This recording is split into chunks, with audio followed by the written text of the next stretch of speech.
tell us from crossing the line to now, what have you done? Give us the play-by-play. Yeah, so I crossed the line. I was actually like kind of frustrated, to be honest, because my kick was so furious, and I was like, I didn't have great position the entire race, but I was up there, you know, and I think if everybody didn't like put everything they had in, like with 200 to go, you know, like I don't get swallowed up like that and then have to weave back through traffic again. So I ended up where I always end up, which is funny. But yeah, so I was a little disappointed, thought I could win, but got over that pretty quick. First world final, first world medal. Still, I don't care what color it is.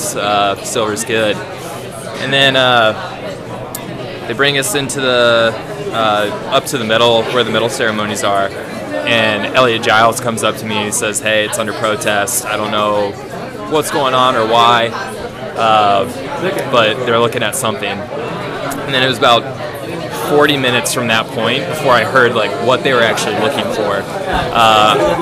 Initially, I thought it was the elbows, like him grabbing my arm, and then I was just trying to protect my space the entire time, you know. And apparently, it was that little shirt grab on Adam, and you know, it wasn't intentional on my part. I think it was just.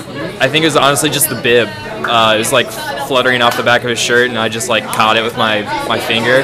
So it looked like a grab, but I definitely didn't intend to grab anything. It's more of a hand check, just to stay upright. You know, But at the end of the day, bumping's racing. It's indoor 800 and championship meet. People are gonna, you know.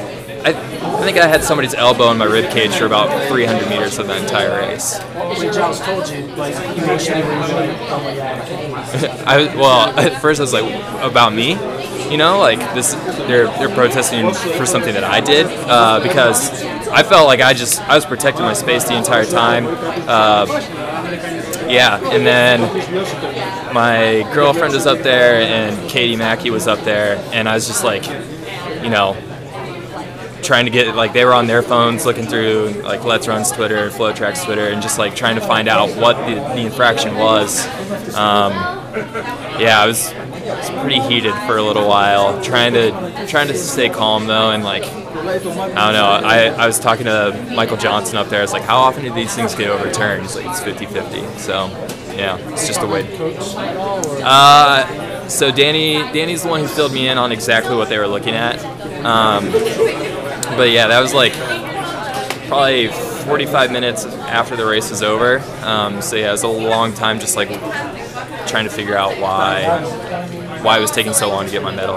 So confidence level was like 50-50? I went way below, just like set myself up for failure so that, you know, like I don't pick up a laptop and chuck it onto the track up there. Yeah, I was just trying to like keep my cool and have a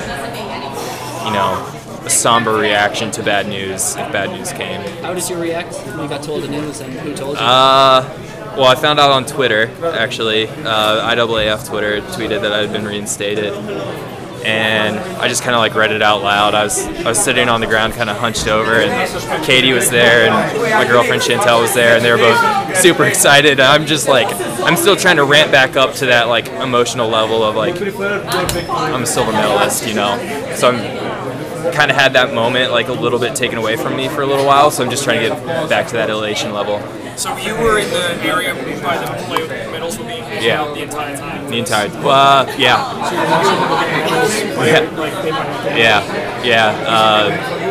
I think like the 400s, the 15, women's 15, and probably one other event had all gotten their medals that had contested after the men's 8. What are your thoughts? I mean, obviously, DQ's been kind of storyline of this. It's a shame that it's the storyline, you know.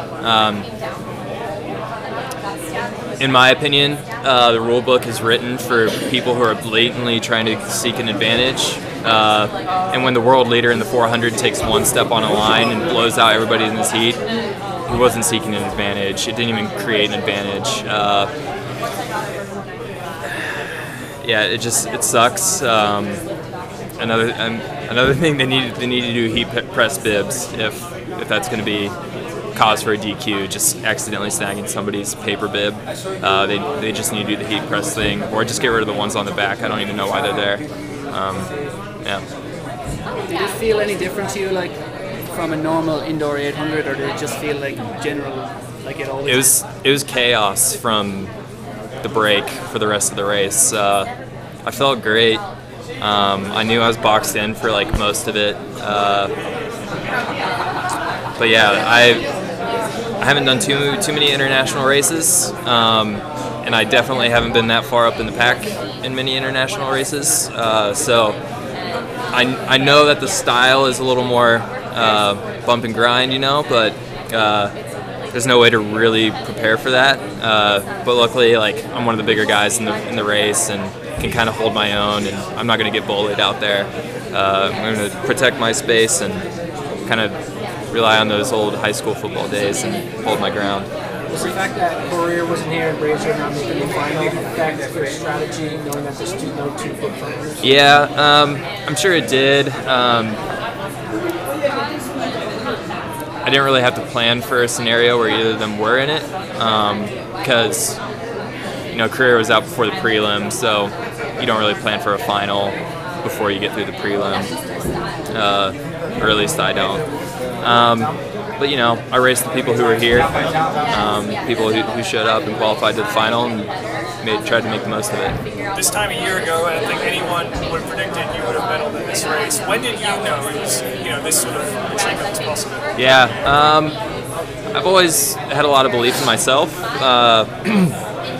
American men's 800 is in a really good spot right now, starting with like Nick in 13, and then Clayton in 16, Sawinski and Boris in 16 indoors. Donovan's what, 20 years old? Like, he'll figure it out. Clayton will be back. Boris will be back. It's a fun time to be an American in the 800. But yeah, I believe in myself, and I believe I can do some pretty incredible things.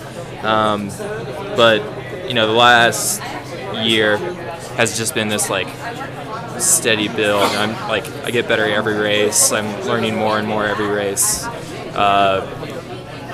It'd be interesting to look at how many times I've ran within like a half second of my PR in my last, 15 races, or whenever the last calendar year. So yeah, things are just really clicking for me right now. What do you think? 145 twice indoors and like it's silver here. Yeah. What is outdoors time-wise? Obviously, the World Championship. Yeah. Well, first of all, I'm hoping like this opens a lot of doors for me competition-wise. Like I can get into a couple diamond leagues and like really start turning my game into more of an international style racing, so that come Doha, come Tokyo, come Eugene 2021, like LA 2020. yeah, yeah, I'll be, I don't know how old, super old, but yeah, like just like start preparing myself for more international flavor of racing, and just get really good at that. I don't know what the common like conversion is for a 200 bank to a 400 outdoor track in perfect conditions is, but I wouldn't put it past slipping down into the 143s. I don't think I'm quite ready yet to start talking about American records outdoors, but anything's possible. I'm not going to set any expectation or any limitation of myself based on time. I'm always out there just to compete, try to finish as high as possible. Everyone's made a lot of comparisons between you and Nick Simmons, small school guy, now you're running for Danny, and now you both got silver medals. I mean, do you think of yourself as Nick Simmons 2.0? Kinda. It's hard not to, I guess. I learned a lot from him. It's funny because I was on the team with him for 2 years, and I was on the team with him for 2 years, and I probably only did like maybe 10 workouts with him the entire time that we were teammates, but because he's injured so often. But it's just like, it wasn't even conversations I had with him. It's just like watching him work and how he prepares and how he gets ready, and I think I've learned a lot from him in that way. And we have the similar style of racing. Luckily, I'm 25. I don't think he figured it out how to get a medal until he was probably like 28. So I'm still developing, still growing, still learning. So hopefully, you know, better fields, more competitions like this get me ready to medal at bigger championships in the future. Drew, you always come home fast, but were you ever worried, like with 100 to go there, did you think you left yourself too much to do? I mean, I had no clue what was going on. It was just like pinball in there, man. Like, I think I went from 3rd to 6th, back up to 3rd and back to 6th with like, you know, like, I don't know, 100 meters to go. I was just looking for a gate to get out and get clear. When I found it, I took it, just put everything I had into that last 50 meters or so, and it was enough to get silver. Congratulations.